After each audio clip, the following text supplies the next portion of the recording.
شکر کسے کہتے ہیں؟ شکر اصل میں ایک جذبہ ہے کہ جو کسی کے ساتھ اگر کسی نے خیر کیا ہو، بھلائی کی ہو، احسان کیا ہو، کسی تکلیف سے اس کو بچایا ہو، چھٹکارا دلایا ہو، تو ایک جذبہ پیدا ہوتا ہے انسان کے قلب کی گہرائی سے. اب اسے ہم جذبہ تشکر کہیں گے، جذبہ امتنان کہیں گے. یہ قلب کی گہرائی سے ابھرتا ہے اور پھر زبان پر بھی آتا ہے. آپ کا شکریہ، میں آپ کا شکریہ ادا کرتا ہوں. یہ شکر جو ہے در حقیقت یہ فطرت کی صحت کی علامت ہے. اگر فطرت صحیح ہے تو شکر لازماً ہوگا، اور اگر شکر نہیں ہے تو معلوم ہوا کہ فطرت مسخ ہو چکی ہے. آپ کے ساتھ کسی نے بھلائی کی اور آپ کے اندر یہ جذبہ بھی پیدا نہیں ہوا. یہ تو حیوانات تک کے اندر ہے.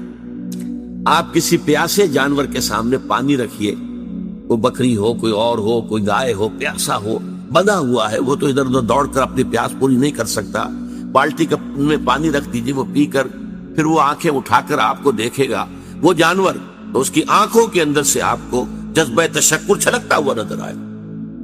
اسی معنی میں عجیب بات یہ ہے، عین، عین کہتے ہیں آنکھ کو، اور عین کہتے ہیں چشمے کو بھی. عرب کہتے تھے عین الشکرا، وہ چشمہ جس میں سے پانی خود بخود ابل رہا ہو، نکل رہا ہو نیچے سے، زمین سے ابلتا ہو، عین الشکرا. اور دابۃ الشکور کہتے تھے ایسے حیوان کو.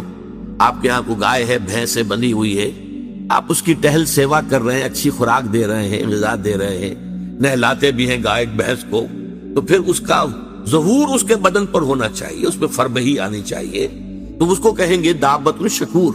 یہ شکر گزار جانور ہے کہ اس کے ساتھ جو بھلائی ہو رہی ہے، جو خیر ہو رہا ہے، اس کے نتائج اس پر ظاہر ہو رہے ہیں. تو یہ فطرت کی در حقیقت صحت کی علامت. ایک پرانی کہانی آپ نے بھی بچپن میں پڑھی ہوگی کہ غلام کہیں بھاگا ہوا تھا اور اسے راستے میں ایک جگہ اس نے دیکھا ایک شیر پڑا ہوا کراہ رہا ہے، اور اس کو شدید تکلیف سے اس کے پاؤں میں ایک کانٹا چبھا ہوا تھا. ظاہر بات ہے شیر نہیں نکال سکتا تھا اس کو. اس غلام نے اس کا کانٹا نکال دیا. اس شیر نے صرف اسے سونگھا اور چلا گیا. اس کے بعد وہ غلام پکڑا گیا، اور جیسے کہ ہوتا تھا رومن اور گریک دور میں کہ بھاگا ہوا غلام جب پکڑا جاتا تھا تو پھر شیروں سے پھڑواتے تھے اس کو. ان کے جو بڑے وہ ہوتے تھے، یہ اسٹیڈیمز بنے ہوئے ہوتے تھے، اس میں آ کر جو ہے اس غلام کو چھوڑ دیا، اور پھر بھوکا شیر جو ہے وہ پنجرے میں سے نکالا تاکہ وہ اس کو بھمبوڑے اور ختم کرے. تو اس نوجوان کو، اس غلام کو بھی پھینکا گیا. اس کے بعد جو شیر کا پنجرا کھولا تو شیر آیا، اس نے سونگا اور اس کو چھوڑ کر علیحدہ بیٹھ گیا. لوگ حیران ہوئے. معلوم ہوا یہ وہی شیر تھا کہ جس کے پاؤں سے کانٹا نکالا تھا اس غلام نے، جبکہ وہ بھاگا پھر رہا تھا، چھپتا پھر رہا تھا جنگلوں میں. بہرحال یہ شے سمجھ لیجئے کہ شکر جو ہے در حقیقت یہ فطرت کی صحت کی علامت ہے. یہاں تک فرمایا حضور نے من لم یشکر الناس لا یشکر اللہ. یہ شکر ایسی شے ہے جو انسانوں کا شکر گزار نہیں ہے، وہ کبھی اللہ کا شکر گزار بھی نہیں ہو سکتا. فطرت مسخ ہو چکی ہے. کسی نے آپ کے ساتھ بھلائی کی اور آپ کے اندر سے وہ جذبہ تشکر ابھرا ہی نہیں، معلوم ہے فطرت کے سوتے خشک ہو چکے ہیں. وہ کنواں جس کے اندر لانے والے پانی کے سوتے خشک ہو چکے ہیں، پانی کہاں رہے گا اس میں؟ تو خالی کنواں ہے. تمہاری بھی فطرت جو ہے خالی ہو چکی ہے، اور تمہارے اندر وہ جو جذبہ تشکر موجود نہیں ہے، تو گویا کہ فطرت کے سوتے خشک ہو چکے ہیں. اب اصل بات کیا ہے؟ اس فطرت کے بعد اصل منعم کو پہچاننا. اب دیکھیے، اس کو بھی ذرا غور سے سنیے میری بات کو.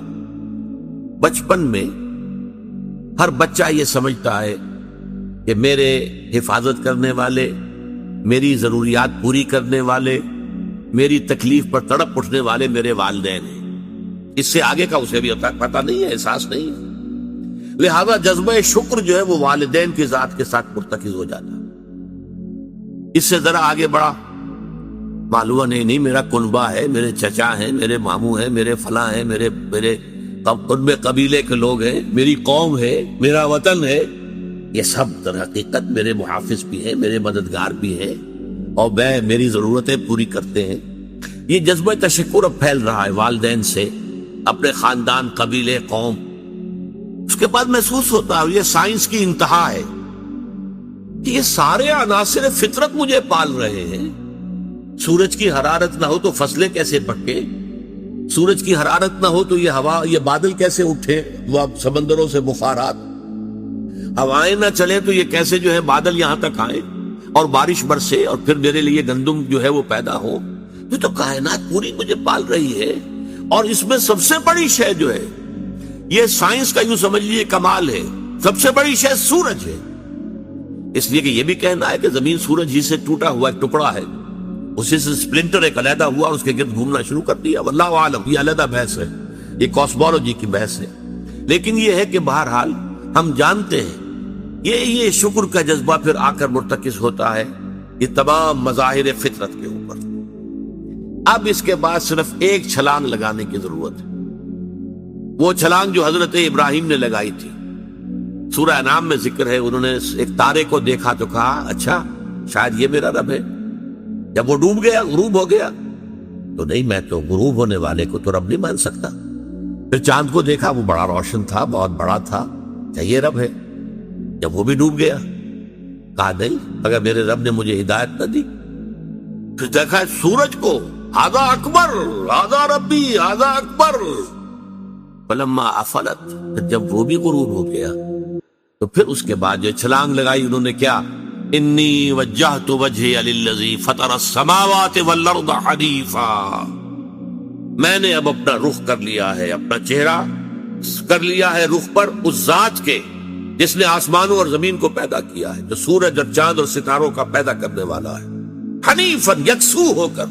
وما انا من المشرکین، اور میں ہرگز مشرکوں میں سے نہیں ہوں. یہ ہے عقل کی آخری چھلانگ.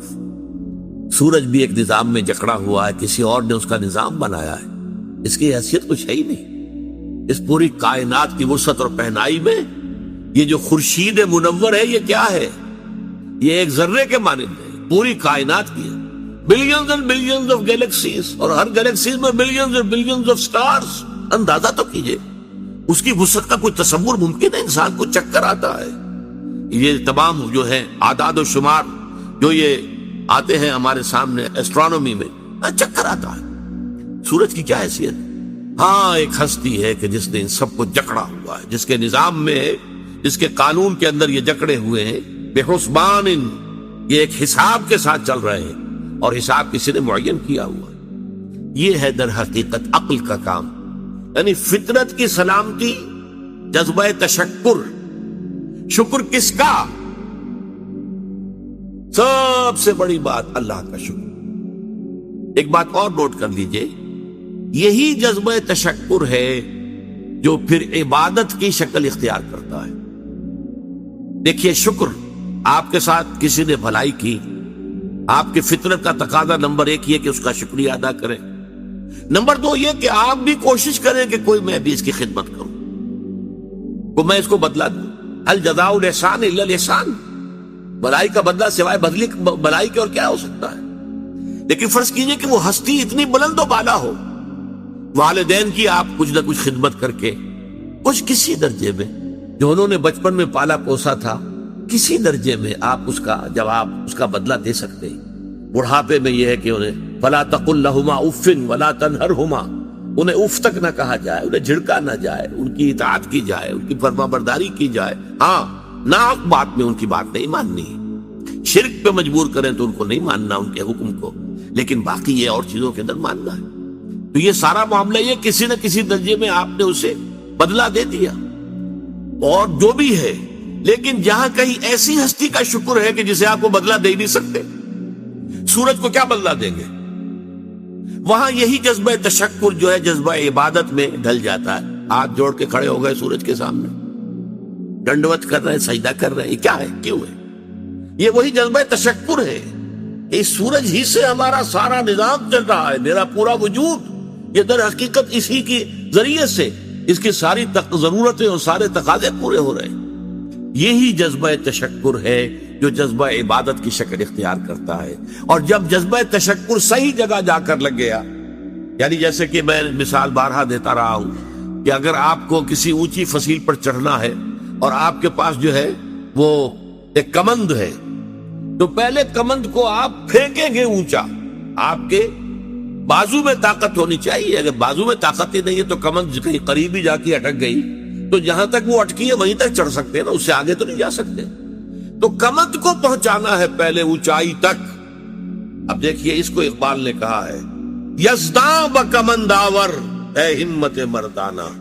تمہاری کمند یزداں کے ساتھ جا کر جڑے، اللہ کو پہچانو.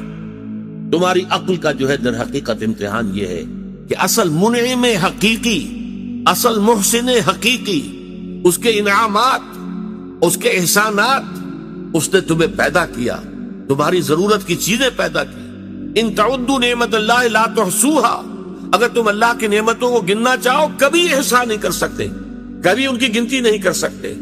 اس کے لیے تمہارا جذبہ شکر جو ہے وہ ڈھل جانا چاہیے جذبہ عبادت میں. اور یہاں اس رکوع کے اعتبار سے اس کے جو سب سے بڑا مظہر ہے وہ اب آ رہا ہے. وَإِذْ وَلَقَدْ آتَيْنَا لُقْمَانَ الْحِكْمَةَ أَنِ اشْكُرْ لِلَّهِ أَنِ اشْكُرْ لِلَّهِ. گویا کہ حکمت کا تقاضا یہ کہ شکر کا جذبہ اللہ تعالیٰ کی ذات کے ساتھ وابستہ ہو جائے. وَمَنْ يَشْكُرْ فَإِنَّمَا يَشْكُرُ لِنَفْسِهِ. اور جو کوئی شکر کرتا ہے وہ اپنے بھلے کو کرتا ہے. اللہ کا کوئی کام نہیں بنتا اس سے، اللہ کی کوئی ضرورت پوری نہیں ہوتی. وہ ضرورت سے مبرہ ہے، منزہ ہے، اعلیٰ ہے، عرفہ ہے، اس کی کوئی ضرورت نہیں، احتیاج ہے ہی نہیں، وہ محتاج نہیں ہے، وہ تو غنی ہے. تو اس لیے فرمایا من یشکر فانما یشکر لنفسہ. لنفسہ سے مراد کیا ہے؟ اگر آپ کے اندر جذبہ شکر ہے اور وہ جذبہ تشکر جا کر ذات باری تعالیٰ کے ساتھ منسلک اور ملحق بھی ہو گیا ہے، اب آپ کی شخصیت کا ترفع ہوگا، شخصیت ابھرے گی، شخصیت اپچے گی، شخصیت کی ترقی ہوگی، شخصیت میں ترفع پیدا ہوگا، بلندی آئے گی.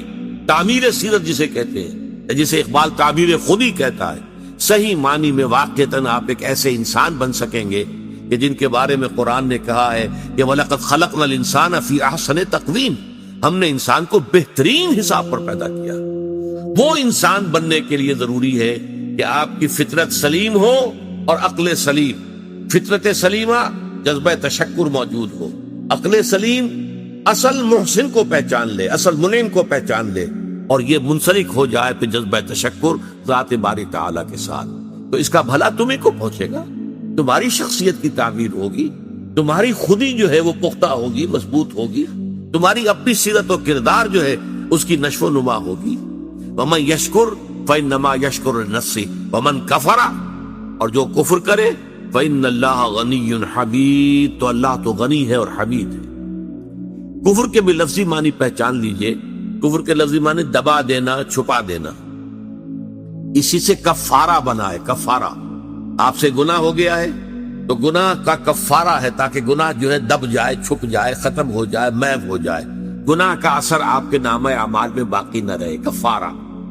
تو اسی طریقے سے کہتے ہیں کہ جو کسان ہے عجب الکفار نباتہ ثم یہیج فتراہ مصفرا. سورہ حدید میں کسانوں کو کہا گیا یہ کفار ہیں اس معنی میں کہ وہ دانہ جو ہے زمین میں چھپا دیتے ہیں تاکہ اس سے زمین سے پھر پودا نکلتا ہے. تو فطرت انسانی کے اندر سے ابھرنے والا جذبہ تشکر آپ نے دبا دیا، یہ کفر ہے، کفران نعمت. قرآن مجید میں لفظ کفر یا شکر کے مقابلے میں آتا ہے، جیسے یہاں آیا وَمَن يَشْكُرْ فَإِنَّمَا يَشْكُرُ لِنَفْسِهِ. جو کوئی شکر کرتا ہے وہ اپنے بھلے کے لیے کرتا ہے. وَمَن كَفَرَ فَإِنَّ اللَّهَ غَنِيٌّ حَمِيدٌ. اور جو کفر کرے گا، کفران نعمت کرے گا، تو اللہ تعالیٰ تو غنی اور حمید ہے. یا پھر کفر ایمان کے مقابلے میں آئے گا، کفر اسلام کے مقابلے میں آئے گا. دل میں ابو جہل بھی مانتا تھا کہ محمد حق پر ہے، لیکن اس حقیقت کو، دل کی اس صداقت، دل کی گواہی کو دبا رہا ہے، چھپا رہا ہے، دبا رہا اپنے تعصب کی وجہ سے. اور سب سے بڑھ کر آپ کو معلوم ہے علماء یہود کے بارے میں تو قرآن کہتا ہے یعرفونہ کما یعرفون ابناءہم. ایسے پہچانتے ہیں محمد کو صلی اللہ علیہ وسلم جیسے اپنے بیٹوں کو پہچانتے ہیں. تو یہ اندر ان کے ایمان موجود تھا، اندر جو ہے گواہی دل دے رہا تھا کہ محمد برحق ہے. یہی ہے وہ آخری رسول اور آخری نبی جن کی پیشن گوئی کی تھی موسیٰ نے بھی اور عیسیٰ نے بھی علیہ الصلوۃ والسلام. لیکن اپنے قلب و ذہن کی ان گواہیوں کو چھپایا انہوں نے. وَمَنْ أَظْلَمُ مِمَّنْ كَتَمَ شَهَادَةً عِندَهُ مِنَ اللَّهِ. ان سے بڑھ کر ظالم کون ہوگا جنہوں نے ایک گواہی جو ان کے پاس اللہ کی طرف سے تھی اسے چھپا لیا ہے. تو کفر بمانی اسلام بمقابلہ اسلام، کفر بمانی بمقابلہ ایمان. نفاق جو ہے وہ کفر ہے، نفاق بھی کفر ہے، اسلام کے مقابلے میں کافر غیر مسلم کافر ہے، اور شکر کے مقابلے میں کفران نعمت، وہ بھی لفظ کفر سے بنا ہے۔ اسی میں آیا ہے لئن شکرتم لازیدنکم ولئن کفرتم ان عذابی لشدید، اگر تم شکر کرو گے تو ہم اور دیں گے، اور بڑھا کر دیں گے، لیکن اگر تم نے کفران نعمت کی روش اختیار کی تو پھر ہمارا عذاب بھی بہت سخت۔ ومن کفر فإن اللہ غنی حمید، غنی جس کی کوئی احتیاج نہ ہو، بے نیاز، غنی عن العالمین، تمام جہانوں سے بے نیاز، حمید فعیل کے وزن پر، اور یہ حامد اور محمود دونوں سے ہو سکتا ہے۔ فعیل جو ہے صفت مشبہ، وہ اس میں فاعل اور اس میں مفعول دونوں سے ہو سکتی ہے، یہاں مفعول سے ہے، محمود سے حمید بنا ہے۔ آپ اپنی ذات میں خود بخود ستودہ صفات، ایک خیر اور خوبی وہ ہوتی ہے جسے آپ ظاہر کریں، بیان کریں، ایک خیر اور خوبی اور حسن اور جمال اور کمال ایسا ہے کہ اسے بیان کرنے کی حاجت ہی نہیں، از خود روشن۔ آفتاب آمد، دلیل آفتاب، جب سورج طلوع ہو گیا تو وہ اپنے وجود پر خود دلیل ہے، اسے کسی دلیل سے ثابت کرنے کی ضرورت نہیں ہے۔ تو حاجت مشاطہ نیست صورت دل آرام را، بعض شکلیں اتنی خوبصورت ہوتی ہیں انہیں کسی میک اپ کی ضرورت ہی نہیں ہوتی، میک اپ سے ان کو آپ بگاڑ دیں گے۔ وہ جو فطری حسن ہوتا ہے وہ اتنا ہے کہ حاجت مشاطہ نیست، کسی بھی وہ میک اپ کرنے والی کی کوئی ضرورت ہی نہیں، اسے کسی بیوٹی پارلر میں جانے کی ضرورت ہی نہیں۔ صورت دل آرام را، جسے اللہ تعالیٰ نے صورت دل آرام دی ہوئی ہے، اسے کسی مشاطہ ان کو کہتے تھے ان عورتوں کو جو بال بناتی تھیں اور اس کو سنوارتی تھیں اور ان کے اندر کو موتی پروتی تھیں عورتوں کے بناؤ سنگار کے لیے۔ تو اگر کوئی عورت خود حسین ہے تو اسے کسی مشاطہ کی ضرورت نہیں۔ تو اللہ تعالیٰ اتنا حسین ہے، اس کا جلال و کمال اتنا از خود ہویدہ ہے کہ اسے کسی کے حمد کی حاجت نہیں۔ یہ تو پہلی آیت ہوئی اس رکوع کی۔ اب چلیے حضرت لقمان کی نصیحت کیا تھی۔ وَإِذْ قَالَ لُقْمَانُ لِابْنِهِ وَهُوَ يَعِظُهُ يَا بُنَيَّ لَا تُشْرِكْ بِاللَّهِ إِنَّ الشِّرْكَ لَظُلْمٌ عَظِيمٌ۔ اور یاد کرو جب کہ کہا تھا لقمان نے اپنے بیٹے سے یا بنیا۔ اب یا بنیا سے یہ نہ سمجھے کسی چھوٹے سے بچے کو، پرائمری جماعت کے طالب علم سے یہ باتیں ہو رہی ہیں، بلکہ یہ کہ باپ کے لیے بیٹا کتنا ہی بڑا ہو جائے وہ چھوٹا سا ہی ہوتا ہے، اس کو جب بھی خطاب کرے گا محبت کے ساتھ، جیسے حضرت ابراہیم نے اپنے والد کو خطاب، یا ابت، یا ابت، ابا جان، ابا جان، ابا جان، یہ سورہ مریم میں آپ پڑھتے ہیں، یا بنیا، یا بنیا میرے بچے، اس لیے کہ ظاہر بات ہے کہ باپ کے لیے اولاد وہ بچوں ہی کے مانند ہوتی ہے، چاہے وہ خود کتنی بڑی ہو چکی ہے۔ عام طور پر گمان یہی، اور میرا گمان غالب ہے کہ یہ موت کے وقت کی وصیت ہے، اس لیے کہ جو شخص مالدار ہو، دولت مند ہو، وہ موت کے وقت اپنی اولاد کو وصیت کرے گا تو اپنی دولت کے بارے میں کرے گا، فلاں سے یہ لینا ہے، فلاں سے یہ لینا ہے، فلاں کا یہ معاملہ ہے، یہ ہے، وہ ہے، یہ ایسٹس ہیں۔ لیکن ایک حکیم اور دانا انسان کی اصل دولت اس کی دانائی ہے۔ جیسے اقبال نے کہا، میرے قافلے میں لٹا دے اسے، لٹا دے ٹھکانے لگا دے اسے، جو میری حکمت ہے کہ میرا نور بصیرت عام کر دے، الہی آرزو میری یہی ہے، میرا نور بصیرت عام کر دے۔ تو جو کسی حکیم انسان کو اللہ تعالیٰ نے حکمت اور دانائی عطا کی، اس کی پونجی، اس کی دولت، اس کی حکمت ہی ہے، تو وہ اپنی اس حکمت کو ٹرانسفر کر رہے ہیں انتقال کے وقت اپنے بیٹے کو، اپنی اگلی نسل کو۔ وَإِذْ قَالَ لُقْمَانُ لِابْنِهِ وَهُوَ يَعِظُهُ يَا بُنَيَّ لَا تُشْرِكْ بِاللَّهِ، اے میرے بچے اللہ کے ساتھ شرک ہرگز نہ کیجو، اِنَّ الشِّرْكَ لَظُلْمٌ عَظِيمٌ، یقیناً شرک بہت بڑا ظلم ہے، بہت بڑی ناانصافی۔ پہلی بات تو یہ سمجھیے کہ شرک کہتے کسے ہیں؟ شرک اللہ کی نفی نہیں ہے، بڑے اللہ کے ساتھ چھوٹے خداؤں کا اضافہ ہے، شریک کر دینا۔ وہ ابھی میں بیان کر چکا ہوں پچھلی نشست میں، گاڈز اینڈ گاڈیسز، اور وہ کیپٹل جی سے لکھے جانے والا گاڈ، اس کے ساتھ جب ان کو اٹیچ کر دیں گے یہ شرک ہے۔ مہادیو کے ساتھ دیویاں دیوتا شامل کر دیے گئے، یہ شرک ہے۔ اللہ کے ساتھ آلہہ شامل کر دیے گئے، اللہ الالہ، وہ تو ہے وہ ایک اللہ، اسے وہ بھی مانتے تھے سب کہ وہ ایک ہی اکیلا ہی ہے، لیکن یہ کہ اس کے ساتھ کوئی بیٹی ہے، بیٹے، کوئی نائبین، کوئی اس کے منہ چڑھے ہوئے مصاحبین یہ ایڈ کر دیے گئے آلہہ کے طور پر کہ ان کی سفارش سے بیڑا پار ہو جائے گا قیامت میں. یہ ہے ان کا شرک. لا تشرک باللہ، اللہ کے ساتھ شریک نہیں. یعنی اب نوٹ کیجئے، اللہ تعالی کا حق ایک لفظ میں ہے، اس کے ساتھ شرک مت کرو، باقی ساری باتیں اس کے تابع ہو جائیں. لیکن اس شرک کی کیا کیا شکلیں ہیں، اس کی کیسی کیسی قسمیں ہیں، یہ بڑا اہم موضوع ہے اپنی جگہ پر. آج اس وقت تو صرف اتنا سمجھیے. اور ظلم کے حوالے سے، ظلم عربی میں کہتے ہیں وضع شیء فی غیر محلہ، کسی شے کو اس کے اصل مقام سے ہٹا کر کہیں اور رکھ دینا، یہ ظلم ہے، ناانصافی ہے.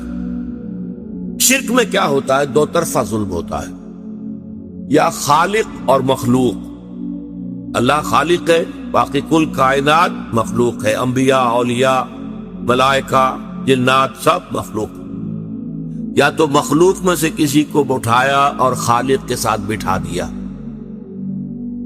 یا خالق کو گرایا اور کسی اعتبار سے مخلوق میں سے کسی کے مشابہ کر دیا.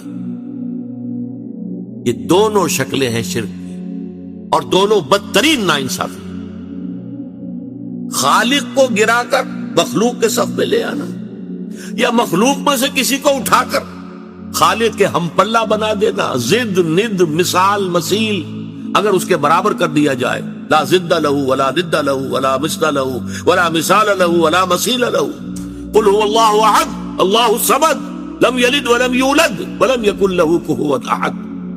اس ہستی کے ساتھ کسی درجے میں مخلوق میں سے کسی کو کسی پہلو سے، ہم جہت نہیں، کسی پہلو سے بھی ہم پلہ بنا دینا اللہ کا، یہ شرک ہوگا.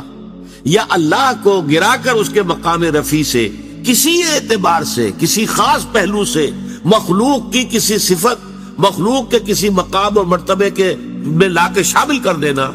یہ ہے دونوں کے جو ظلم کی انتہائی صورتیں ہیں. تو فرمایا یا بنی لا تشرک باللہ ان الشرک لظلم عظیم. جیسے ہمارا جو دوسرا سبق تھا آیا بر، حضور نے ایک حدیث میں اس کو کوٹ کیا تھا.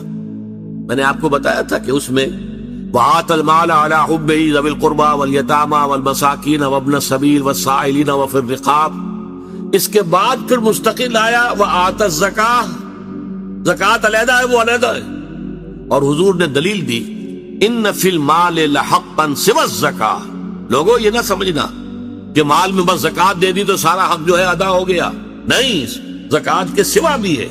اور یہاں یہ آیت پڑھی وَآتَ الْمَالَ عَلَىٰ حُبِّهِ ذَوِي الْقُرْبَىٰ وَالْيَتَامَىٰ وَالْمَسَاكِينَ وَابْنَ السَّبِيلِ وَالسَّائِلِينَ وَفِي الرِّقَابِ وَأَقَامَ الصَّلَاةَ وَآتَى الزَّكَاةَ. آتا زکوٰۃ تو علیحدہ ہے. اسی طرح اس آیت کو بھی حضور نے کوٹ کیا. سورہ انعام میں ایک آیت نازل ہوئی اَيُّ الْفَرِيقَيْنِ أَحَقُّ بِالْأَمْنِ إِن كُنتُمْ تَعْلَمُونَ. لوگوں سوچو، مشرک اور موحد، ایک خدا کو ماننے والے اور ایک خدا کے ساتھ چھوٹے خداؤں کو ماننے والے، ان دونوں میں سے امن کا زیادہ مستحق کون ہے؟ پھر خود ہی جواب دیا اَيُّ الْفَرِيقَيْنِ أَحَقُّ بِالْأَمْنِ إِن كُنتُمْ تَعْلَمُونَ الَّذِينَ آمَنُوا وَلَمْ يَلْبِسُوا إِيمَانَهُمْ بِظُلْمٍ أُولَٰئِكَ لَهُمُ الْأَمْنُ وَهُمْ مُهْتَدُونَ. وہ لوگ کہ جو ایمان لائے اور انہوں نے اپنے ایمان میں کسی ظلم کی آمیزش شامل نہیں ہونے دی، وہ ہیں جن کے لیے امن ہے اور وہی ہوں گے ہدایت یافتہ. صحابہ گھبرا گئے. حضور ایسا کون شخص ہوگا کہ جو کوئی ظلم نہ کرے سرے سے؟ تو معلوم ہوا کہ کوئی بھی اس معیار پر، اس پیمانے پر تو پورا نہیں اتر سکے گا. الذین آمنوا ولم یلبسوا ایمانہم بظلم.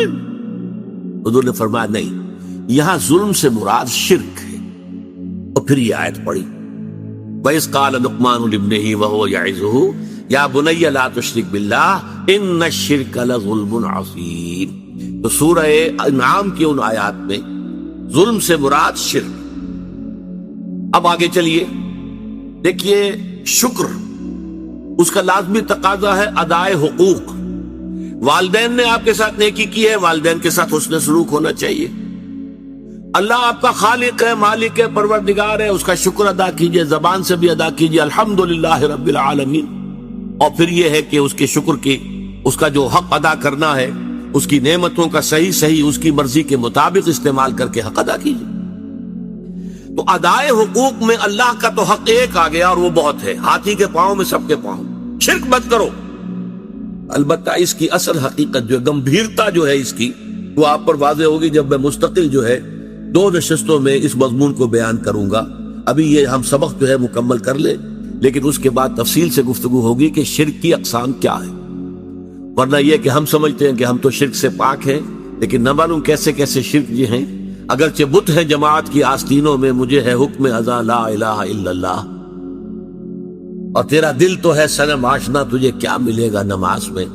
تو دلوں کے اندر اگر بت خانے آباد ہوں تو آدمی جو ہے وہ اپنے آپ کو سمجھ بیٹھتا ہے میں موحد ہوں، تو وہ تو موضوع ایک علیحدہ ہے۔ لیکن یہاں نوٹ کر لیجئے کہ اللہ کا حق بس ایک کافی ہے۔ اگر آپ مشرک نہیں ہیں تو اللہ کا خدا ہو گیا۔ چنانچہ آپ دیکھیں کہ قرآن میں حضرت ابراہیم کا جہاں ذکر آتا ہے وَمَا كَانَ مِنَ الْمُشْرِكِينَ، گویا کہ آخری سند، آخری سرٹیفکیٹ، آخری ٹیسٹیمونیل جو دی گئی کیا ہے؟ وہ مشرک نہیں، ہر نوع کے شرک سے پاک اور مبرہ اور منزہ وہ ذات تھی حضرت ابراہیم علیہ السلام۔ اس لیے وہ امام الناس بنائے گئے، ابو الانبیاء بنائے گئے، خلیل اللہ بنائے گئے۔ وَاتَّخَذَ اللَّهُ إِبْرَاهِيمَ خَلِيلًا،